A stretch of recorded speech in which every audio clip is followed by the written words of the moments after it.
சார்பாக நமக்கு வந்து மலேசியாவில் நடைபெற்ற 8வது உலக போட்டி இன்டர்நேஷனல் போட்டியில் நாங்கள் ஒரு 10 பேர் கலந்துக்கிட்டோம். அதில் வந்து 8 gold medal, 9 silver medal, 6 bronze medal வாங்கிட்டு வந்திருக்கோம்.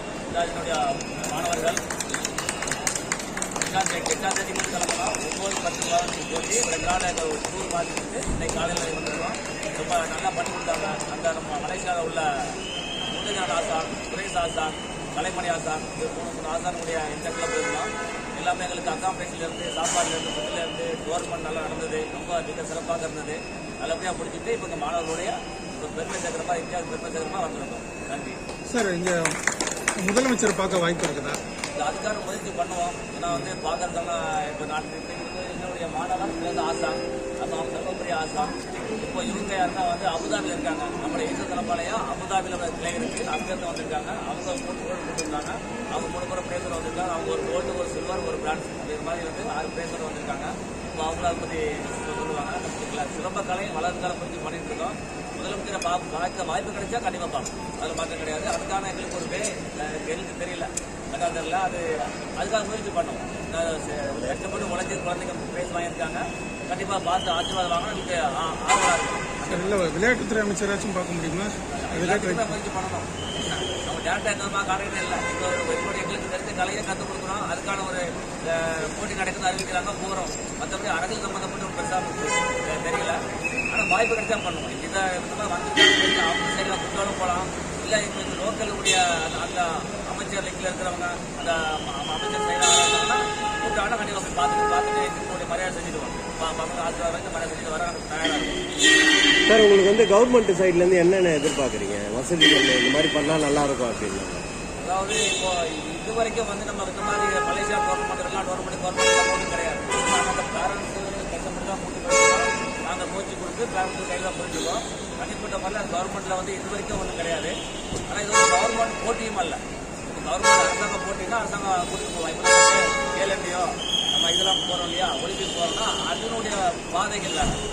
அந்த மாதிரி ஸ்டேட்டில் அவங்களுடைய அது கூட்டு போவாங்க, அதனுடைய ரூட்டு வேறு. இப்போ இது வந்து நம்ம இண்டிவிஜுவலாக ஒரு ஃபெடரேஷன் போட்டி நடந்தது போகிறோம். ஆனால் இது மாதிரி இது செஞ்சாங்கன்னா கொஞ்சம் சந்தோஷமாக இருக்கும். நிறைய மாணவர்கள் வேகமாக இருக்கிறாங்க, நல்லா பண்ணுறாங்க, நல்ல வெற்றி வாய்ப்பு பண்ணக்கூடிய வாய்ப்புகள் இது மாணவர்கள் இருக்காங்க. ஆனால் இதுக்கு பணத்தினால நிறைய பேர் போக முடியாமல் இருக்குது. சிலம்பம் ரொம்ப நல்லா வளர்ந்துட்டு வரும். குறைஞ்சபட்சம் தமிழ்நாட்டில் பார்த்தீங்கன்னா ஒரு 2 லட்சம் மாஸ்டர்ஸ் இருப்பாங்க. சிலம்ப மாணவர்கள் ஒரு 10 லட்சம் 15 லட்சம் மாணவர்கள் இருப்பாங்க. இப்போ இது அதனால் வந்து நிறையா விஷயங்கள் நல்லா வந்தாங்க. ரொம்ப ஸ்பீடாக வளர்ந்து வரும். 10 வருஷம் முன்னாடி 40 பேர் கவர்மெண்ட்டில் இன்றைக்கு பார்த்தீங்கன்னா 4000 பேர் இருக்காங்க. சமயத்தில் சிஎம் கப்பை அறிவிச்சிருக்காங்க. இல்லை போன தடவை பார்த்தீங்கன்னா 3000 பேர் சிஎம் கப்பை கலந்துட்டு இருக்காங்க. அதில் நாளுக்கு நாள் சிலம்பம் ரொம்ப மிக வேகமாக வளர்ந்துட்டு வருது. நல்ல கட்டமைப்பு போனால் நல்லாயிருக்கும். இப்போ ஸ்கூல் போட்டி நடக்குது. இப்போ நம்ம டிஸ்ட்ரிக்ட்லேருந்து போட்டி வருஷம் நடந்துட்டு தான் இருக்குது. ஆனால் ரொம்ப கரெக்டாக நான் நடக்க மாட்டேன். உழைக்கிற மக்களுக்கு கரெக்டான விஷயங்கள் கிடைக்கிறது இல்லை. அது எந்த வருஷம் படிக்கிறாங்கன்னா டிவிஷன்லேருந்து மாற்றிருக்காங்க. அது கொஞ்சம் ஆரோக்கியமாக இருக்கும். சார், கிரிக்கெட் தர முக்கியத்துவம் வந்து இங்கே சிலம்பத்துக்கு தரமாட்டுறாங்கன்னு நினைக்கிறீங்களா? கண்டிப்பாக கிடையாது. அது தெரிஞ்ச விஷயம் தானே. கிரிக்கெட் எங்கே இருக்குது, சிலம்பம் கிடைக்கிற மாதிரி கிரிக்கெட்டுக்கு எனக்குடைய அப்படின்லாம் வந்து கிடைக்கிறது இல்லை. அது மக்களுக்கு என்ன விழிப்புணர்வு வரும். சிலம்பம் சார்ந்தவங்க நேசிக்காம எல்லாரும் சிலம்பத்தை நேசிச்சோம் அப்படின்னா ஜல்லிக்கட்டு விழிப்புணர்வு வந்தது இல்லையா, அதுக்கப்புறம் தான் அது ஒரு மாற்றம் வந்தது. அந்த மாதிரி சிலம்பம் நம்மளுடைய பாரம்பரியமான விளையாட்டு, நம்மளுக்கு அது வேணும் அப்படியே விழிப்புணர்வு ஒவ்வொரு மனிதர்களும் வந்துச்சு அப்படின்னா ஒரு மாற்றங்கள் வரலாம். அது வரைக்கும் வந்து இது கொஞ்சம் கொஞ்சமாக நாங்கள் தான் கஷ்டப்பட்டு கொண்டு போனோம். அந்த கஷ்டப்போடைய மாணவர்கள் பெற்றோர்கள்லாம் கொஞ்சம் கஷ்டப்பட்டு இழுத்து கொண்டு போய் நிப்பாட்டிக்கிட்டு இருக்கோம். பெரிய அளவுக்கு நம்மளுக்கு ஒரு கவர்மெண்ட் சப்போர்ட். ஒரு கவர்மெண்ட் ஸ்கூலுக்கு கிளாஸ் எடுக்கிறதுனால இடம் கொடுக்க மாட்டாங்க. அப்புறம் எங்கே கவர்மெண்ட் அடுத்து சப்போர்ட் பண்ணுறது. முதல்ல கவர்மெண்ட் சார்ந்த அந்தந்த ஏரியாவில் இடம் இருக்குது, நீங்கள் ஃப்ரீயாக எடுத்துங்கன்னு ஒரு அனௌன்ஸ்மெண்ட் கொடுத்தாலே நல்லா இருக்குமே.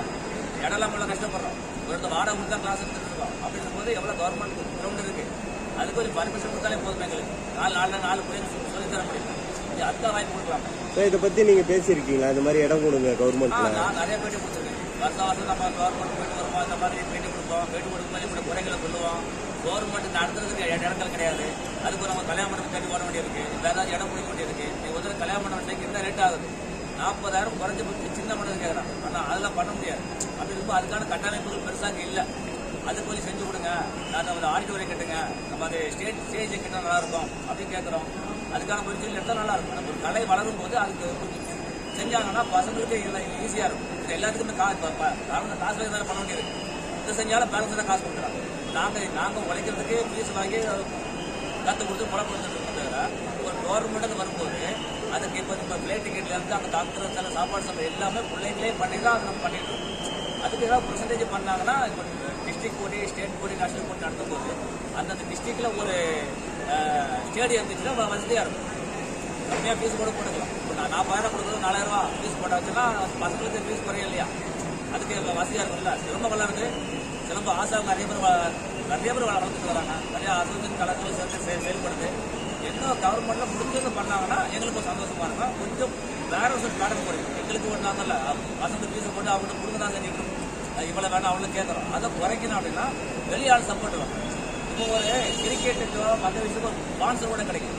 நீங்கள் சிலம்பத்தை யாரும் கொடுக்குறதில்ல இல்லையா? அது கவர்ச்சிகரமான விஷயத்துக்கு ஸ்பான்சர் கொடுக்குறாங்க. நம்மளுக்கு அந்த விளம்பரம் வர ஸ்பான்சர் கொடுக்குறாங்க. இந்த கலைக்கு யாரும் கொடுக்குறாங்க? யாரும் ஸ்பான்சர் கொடுக்கல. ஸ்பான்சர் கேட்டாலும் நம்ம அதை ரீச் ஆக மாட்டேங்குது. ஒரு போட்டி நடத்துகிறாங்கன்னா நீங்கள் ஒரு 4 லட்சம் 5 லட்சம் செலவாகுதுன்னா ஒரு பெரியவங்க ஒரு 5-6 பேர் 6 பேரை கொடுத்து ஸ்பான்சராக கொடுத்தாங்கன்னா பசங்களுக்கு ஃபீஸை குறைஞ்சிட்டு ஈஸியாக பண்ணிடலாம். அதுக்குள்ள வழியே கிடையாது. இது செஞ்சாலும் நம்மளே கஷ்டப்படணும், நாமளே செய்யணும். இப்போ நம்ம அங்கே தமிழ்நாடு விளையாட்டு மேம்பாட்டு கேளம்பாக்கம் ரோட்டில் ஒரு இல்லையா, அதுக்கும் ஃபீஸ் தான். ஆனால் கொஞ்சம் பரவாயில்ல. ஒரு 16,000 ஃபீஸ் கேட்குறாங்க. அதாவது குறைஞ்ச ஃபீஸ். இந்த மாதிரி தான் கேட்குறாங்க. இந்த மாதிரி கொஞ்சம் கட்டமைப்பு இருந்துச்சுன்னா கொஞ்சம் ஃபீஸ் குறைவாக இருந்துச்சுன்னா கொஞ்சம் வசதியாக இருக்கும் அப்படிலாம் கேட்போம். சரிங்களா சார்? வெற்றி பெற்றவர்கள் அடுத்த இப்போ இந்த மாநில பேர்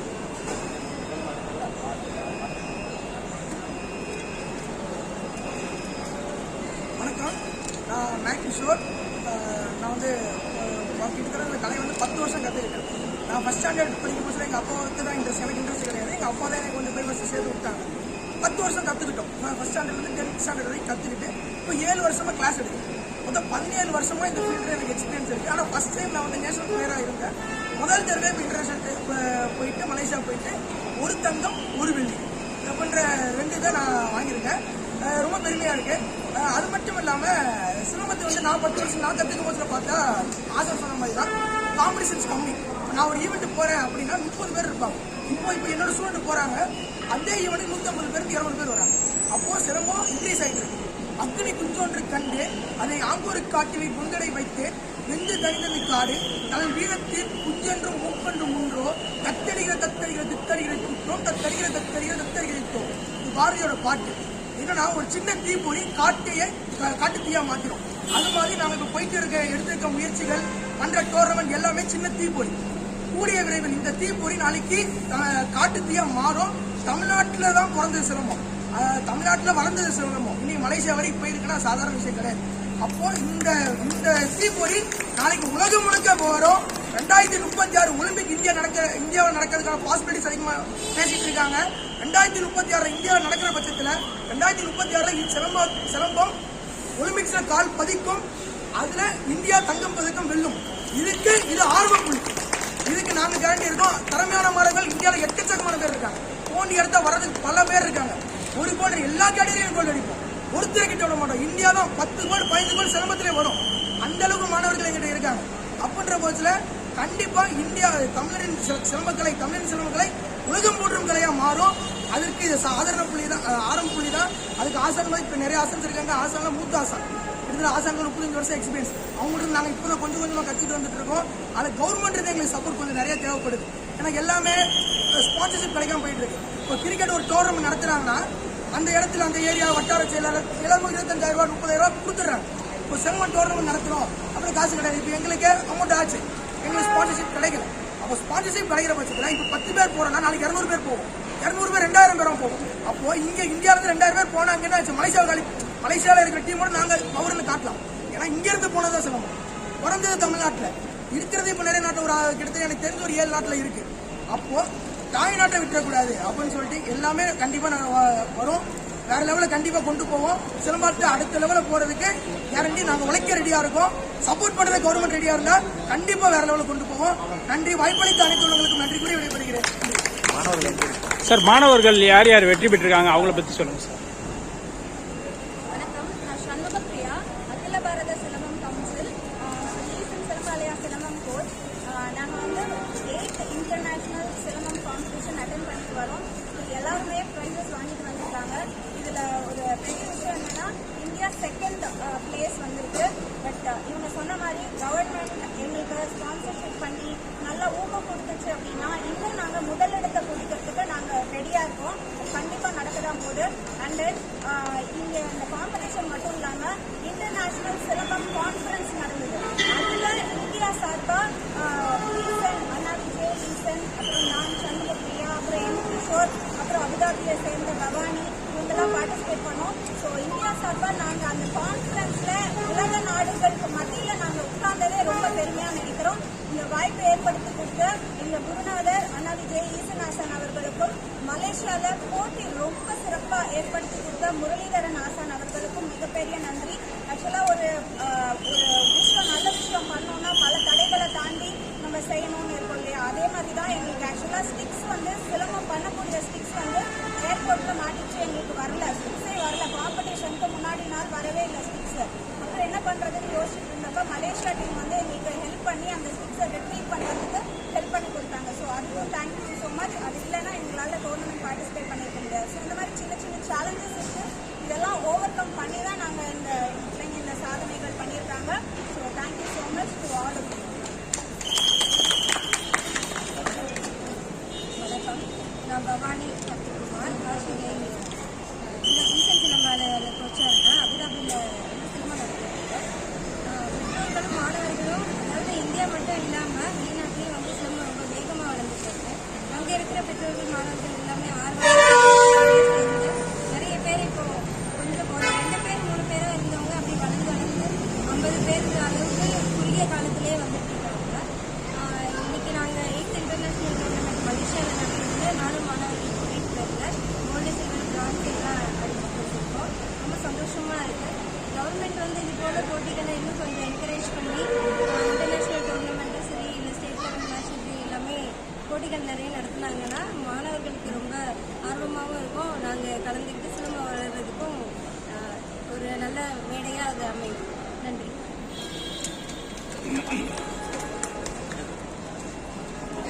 பேசுங்க, ஊக்கமா பேசுங்க. சும்மா நான் கோல்டு எடுத்திருக்கேன். ஜாலியாக இருந்துச்சு. சொல்லுங்க.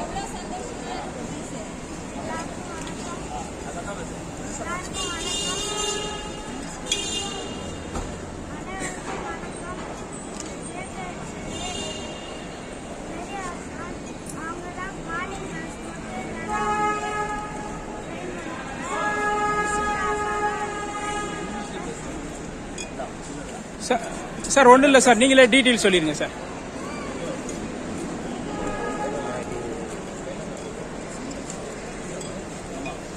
வணக்கம். இந்த காம்படிஷன் பார்த்தீங்கன்னா ஒற்றை கம்பு வச்சு அண்டு ஸ்டிக் ஃபைட்டு ரெண்டு மூணு தான் நடந்தது. போன வருஷம் போகும்போது நிறைய போட்டிகள் நடக்கும். சிலம்பத்தில் பார்த்தீங்கன்னா 15-16 வகையான போட்டிகள் உண்டு. நான் ஒற்றை கம்பு, 2 கம்பு, வேல் கம்பு, மான் கம்பு, சுருவாள், கம்பு சுருள், இது நிறையா போட்டிகள் உண்டு. இந்த தடவை நடந்தது பார்த்தீங்கன்னா 2 போட்டிகள் தான். அதாவது ஒற்றை கம்பு அண்டு ஸ்டிக் ஃபைட்டு தான் நடந்தது. ரெண்டுமே நல்லபடியாக நடந்து கொடுத்தாங்க. அது மாதிரி கான்ஃபரன்ஸ் போய் சொல்லிதாகணும். அதாவது வந்து உலக சிலம்ப கூட்டமைப்பு அப்படிங்கிற அமைப்பில் இருந்து ஒரு கான்ஃபரன்ஸ் வச்சுருந்தாங்க. அதில் வந்து 8-9 நாடுகள் கலந்துக்கிட்டு, நம்ம இந்தியா, இங்கிலாந்து, மலேசியா, சிங்கப்பூர், பக்கத்தில் வந்து தாய்லாந்து, அப்புறம் இந்தோனேஷியா, இது மாதிரி கலந்துக்கிட்டு எல்லாருக்குமே பார்த்தீங்கன்னா முதல்ல ஒரு வட்ட மேடை சொல்லுவாங்க இல்லையா, அந்த மாதிரி ஒரு பெரிய ஒரு பிச்சா பண்ணாங்க. வட்ட மேடை நாற்காலி போட்டு அதில் நிறைய பேர் உட்காந்துருந்து சிலம்பம் வந்து லோக்கல்லே நம்ம ஒரு தரம் உயர்த்தி மேலே கொண்டு நிப்பாட்டுற மாதிரி ஒரு வேறு லெவலில் இருக்குது. அதில் இந்தியா சார்பாக 3 பேருக்கும் விளையாட பண்ணாங்க. எங்களோட குறைகளை கேட்டாங்க, அடுத்து எப்படி கொண்டு போக முடியும், அதெல்லாம் அந்த மாதிரி விவாதித்தோம். என்னென்ன குறைகள் இருக்குது, எப்படி வந்து நம்ம போட்டியில் வந்து மார்க்கு மிஸ் ஆகுது, என்னென்ன தப்பு நடக்குது, ஒரு கிரிக்கெட்னா எப்படி ஸ்கோரிங் கரெக்டாக கிடைக்குது, அதை பொதுமக்கள் பார்த்தாலும் கிரிக்கெட் ஸ்கோர் தெரியுது, சிலம்பத்துக்கு தெரியறதில்லை, ஆசாரம் மட்டும் தெரியுது. அதை பொதுமக்களுக்கு தெரிந்த மாதிரி நம்ம விளங்க வைக்கணும் அப்படின்னு பற்றி பேசணும். யார் பார்த்தாலும் அது தெரிஞ்சுக்கணும், தப்பு நடக்கூடாது, அதை பற்றி பேசணும். எல்லாருமே ஒரு சில பற்றி பேசி எல்லாரும் ஒரு தடவை முடிவாக இருக்கணும். இது போல ஒரு வழிகாட்டல் கொண்டு வரலாம், எல்லா உலக நாடுகளும் ஒரே ஸ்கோர் சிஸ்டம் கொண்டு வரலாம் பற்றி பேசியிருக்கோம். மற்றபடி ரொம்ப நல்லபடியாக குழந்தைகளை ஜெயிச்சு வந்தாங்க. இந்த மாதிரி குழந்தைகளுக்கு அன்பு பெற்றோர்களுக்கு இருந்த மனமார்ந்த வாழ்த்துக்கள். அவங்க செலவு பண்ணாலும் அந்த வெற்றி கிடையாது. சார் எத்தனை பேர் கோல்டு, எத்தனை பேர் மொத்தம் வந்து 10 பேர் நாங்கள் போயிருக்கோம். அபுதாபியில் வந்து 3 பேர், 13 பேர். இதெல்லாம் இல்லாமல் இன்னொரு டீம் வந்து என்னுடைய நண்பர் சண்முகம் சொல்லி திருவொற்றியூர் வந்தாப்புல அவர் 17 பேர் கொண்டு வந்தாங்க. சரிங்களா? அவங்க கிட்டத்தட்ட பார்த்தீங்கன்னா ஒரு 40 பேர் கலந்துட்டோம். அவரும் நான் அடுத்த பேரில் வர்றாங்க. அவங்க இல்லைன்னா இப்போ சேர்ந்து வந்திருக்கோம். இல்லை அவங்களும் நிறைய பிரைஸ் அடிச்சுட்டு வந்தாங்க. குறையும் கிடையாது. நல்லபடியாக